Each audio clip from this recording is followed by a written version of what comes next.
"Watch this," he said. I watched myself sneaking through the house until I came to the kitchen. I'd somehow believed that I'd been stealthy and ninja-like, but the video showed that at least 8 people had seen me sneaking through the house. None of them had cared. In short, I had escaped mostly because I wasn't being held prisoner. Then I remembered that he had given me the key. The girl in the kitchen had helped me escape because she wanted my room.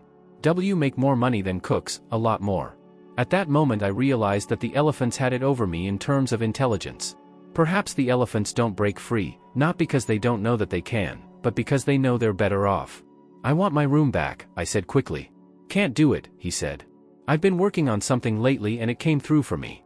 You have to have noticed that most of my customers have gotten used to you, right?" I nodded. I didn't have nearly as many customers as before. "The draw for unusual women is still there waiting to be tapped," he said. "But you're not unusual anymore. I got 2 Asians and a Russian woman from a pipeline in New York. I have a deal with them where they willingly work for me for a year, then they get to go to America. All I have to do is drop them off inside of the border and we're good. They know what they're coming here for, so they won't be a pain in the ass like you were. It's a win-slash-win situation." "But what about me?" I asked. He handed me my wallet and ID and held the door open for me. "Let me give you a bit of advice before you leave," he said. "You know which way to walk now, right? It's the opposite direction from where you went before. Be careful because there aren't any signs. Stay near the road but not on it. There aren't any towns between us and the border. Most of the people in town here work for the M growers, so they're very suspicious. You're lucky to be alive. If a truck or car passes you, you're going to be and maybe killed, so avoid traffic. The temperatures can be over 100 degrees in the daytime, so I'd probably walk at night." I left the house and dragged my feet every step of the way. Hecking elephants, I thought as I headed for the road. I hadn't gone very far when a car pulled over and 2 men jumped out of it. I was in another room and this time there were other women being on other beds in the same room. No one said anything to me. This time the place was not nearly as nice. Even when I did as I was told, there was hardly ever any food. The men treated me a lot rougher too. Being punched and kicked was a normal occurrence. Once I thought I was crazy because I heard someone talking and it sounded like they were speaking English. Even crazier still was the fact that the person giving all of the orders sounded like a woman. I didn't care, I was an elephant. I didn't want to break that rope and end up somewhere worse. I think I actually turned my brain off. "Oh, do it me Ted," I screamed out every time. "Teddy, are you going to give me a baby?" I was lost in my own little world most of the time. My world, Ted, and I had gotten married. He'd become an engineer and after a few years I was just a housewife taking care of our kids Ted Jr. and our daughter, Spring. One day a snatch of a conversation snapped me out of my world though. "Been here 3 years, I heard. She's so bony that she looks like she's 50. Her teeth are missing and up. It would be more merciful to put her out of her misery. No one wants her and I think she's got another dose of the..." "Okay, do it," said the woman's voice. "Then dump her somewhere but not in this neighborhood." Some forgotten part of my brain realized that they were talking about me. My survival instincts kicked in as I sorted through the facts. They'd said that I'd been here for almost 3 years. That would make it 4.5 to 5 years that I'd been gone. That didn't seem possible. I had to get out. But a part of me was afraid that I'd end up somewhere even worse. But damn, what could be worse than death? I never got to find out. There was a huge splintering sound and suddenly men in riot gear were running all over the house. They took me and all of the other girls. They asked all kinds of questions that my de-addled brain couldn't answer or couldn't answer quickly enough. They looked in my eyes with a flashlight and loaded me into an ambulance. I was in and out of consciousness for a few days. I found out later that they'd kept me sedated while they did some type of rapid chemical detox on me to clear my system of the D. That was followed by 6 months of therapy in a rehab facility. My brain didn't work the way it was supposed to anymore. I kept saying Ted. After a second 6 months of therapy and some retraining, I began to think again. I didn't think nearly as quickly as before, but I was thinking. For all of the time in therapy, they'd given me a name. They called me Teddy. They thought that since I was always saying Ted and Teddy that it had to be my name. "So how are you today, Teddy?" asked the shrink who was my therapist. I think he was more shocked than I was when I answered him. "I'm pretty tired of everyone calling me Teddy when my name is Summer," I said. Things progressed petty quickly after that. I didn't remember my address or any phone numbers, but remembering my first and last names were enough for them to start searching for my family. They were able to track down my parents and they were able to fill in some of the blanks for me. The second W house, though it had been brutal, was responsible for saving me. I hadn't been in Mexico. For the last 3 years I'd been in Texas. I'd been saved in a raid that had shut the house down. As soon as I was able to function normally or close to it, my parents would take me home. As of yet, my parents didn't know anything about my ordeal. Over the next few weeks we slowly bridged the gaps between us and they learned what had happened to me. Then they came to Texas for a visit. It was strange seeing them for the first time. They seemed to have grown happier during the time that I'd been gone. I later found out that it wasn't that they were happier, just that they'd grown closer together from their shared grief over losing me. I also noticed that there were certain topics that they wouldn't discuss with me. I was sure that my shrink was controlling what I could learn and what I couldn't. As a matter of fact, I'd noticed in therapy that my therapists, all of them, never allowed discussions on. I think that they thought that since I'd been forced to have it almost daily for 5 years or more, talking about it might set back some of or all of the work they'd done to repair my tenuous emotional and mental stability. Not only did we not discuss things, we didn't talk about relationships or love either. But I was dying to tell my parents to have Ted call me. A big shock for me was seeing myself. I was still as tall as ever, but I was even thinner. And I walked kind of hunched over. The long beautiful black hair that I remember Ted running his fingers through and pulling while he made love to me was long gone. In its place was a short, dull, lifeless, boyish cut mane of thinning hair. My nose looked different. The doctor told me that it had been broken and never set properly. There was also a small scar on my left jawline. My hands trembled sometimes when I reached for things. I was told I had a limited amount of nerve damage. A few months after I was reunited with my parents came the question I'd been waiting for. "Summer, honey, do you want to come home with us?" asked my dad. I just stared at him and nodded. My parents and I got a whole list of things I could and couldn't do. There was also a new team of doctors in Michigan to set up appointments and therapy with. I also had to fly back to Texas when the trial against the woman who'd run the house and her associates came up. I wasn't sure how much help I could be on that subject since I'd never seen her, but I was fine with it.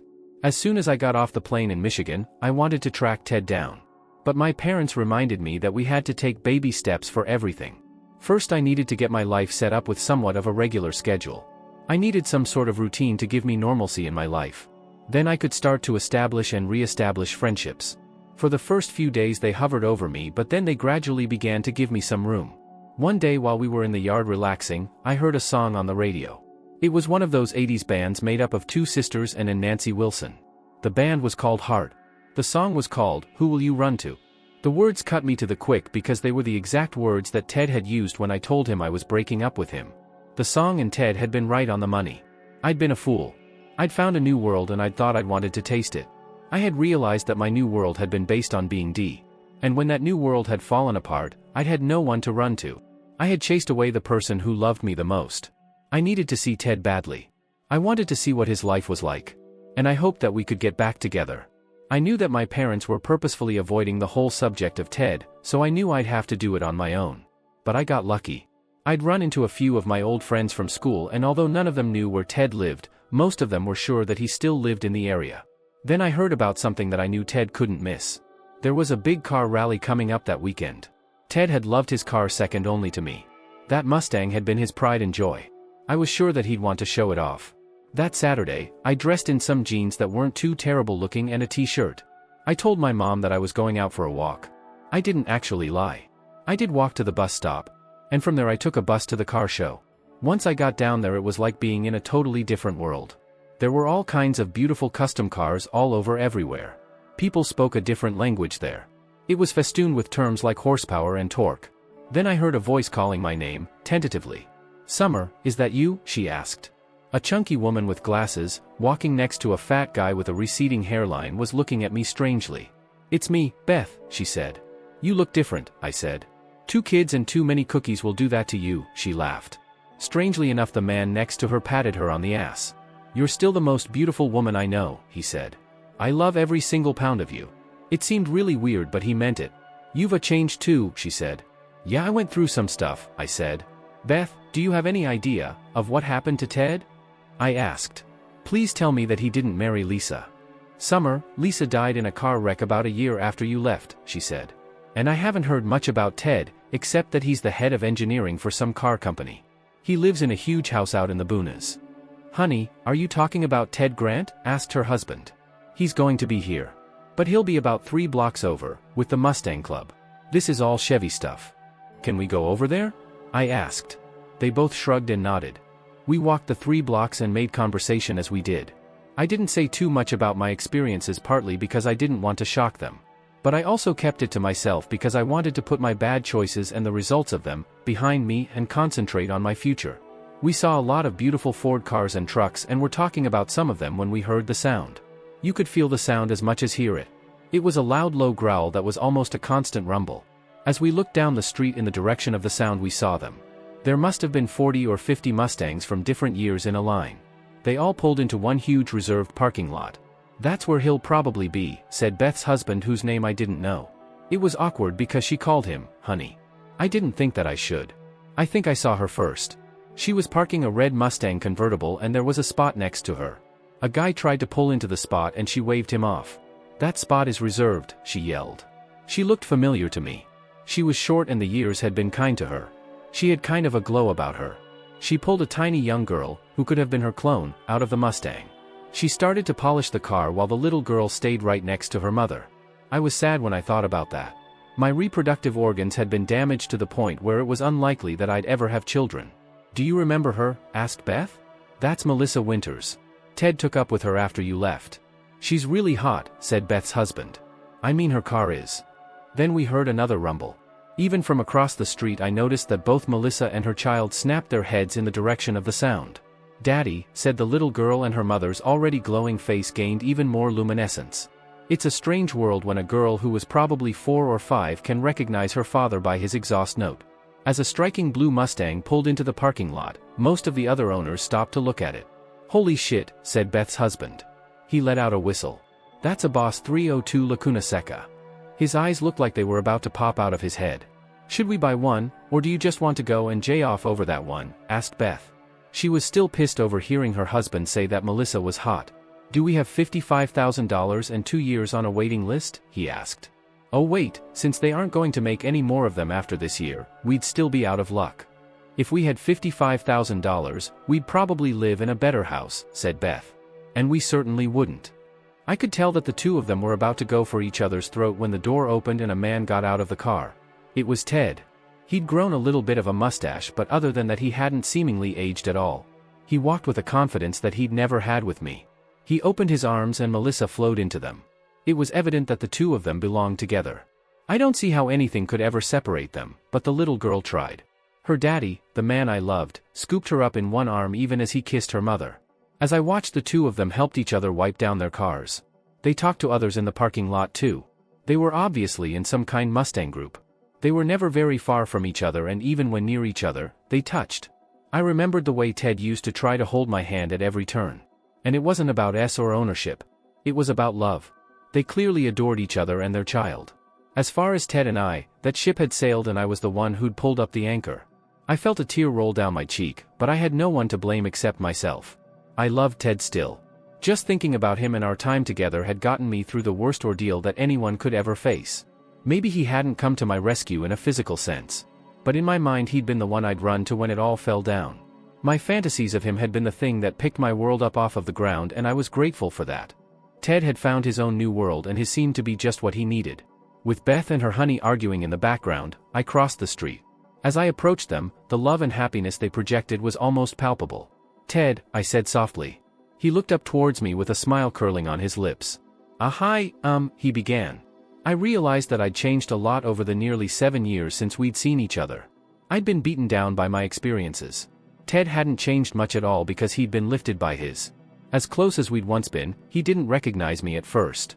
But even as recognition flared in his memory, Melissa crossed between us. "It's the beanpole," she said. "Summer," he gushed. Melissa was wearing flats. They made her 4'11" height even less impressive. Most men would be dazzled by her rack, though she kept it covered up, and an ass that I'd kill for. But although she was giving up nearly a foot in height to me, she was not about to back down. The look in her eyes told me everything. It said, "He was yours once, B, but he's mine now. And I'll fight for him." I decided to take the high road. I stuck out my hand to her. "Melissa, right?" I asked. "It's Summer. I'm back in town, for a while at least, while I sort out my life. My God, you have a beautiful little girl." It took everything I had not break down and cry in front of her. And I think something passed between us. As she shook my hand, I think she knew that I envied her and that I understood her. She had every right to fight for the life she had and her family. Shit I would have, I wanted to be her. I could have been her. I should have been her. If I hadn't F up, I would have been her. So I think she understood that she owed a lot of what she had to my bad choices. She'd simply been smart enough to capitalize on my mistake. And so she in turn joined me on the high road. Summer, while you're here, you should come out to the house so you two can catch up, she said. Maybe you'll end up staying. Would you like a beer? She asked. She went and came back with 2 of them. She gestured for me to sit down in one of their lounge chairs that they had behind their cars. As Ted popped the top off of the other beer, I spoke. Melissa, aren't you going to have one? She smiled and shook her head. I can't right now, she said. You're the first person we've told, but he did it to me again. I'm pregnant. Things didn't exactly work out the way I wanted, but life is a journey.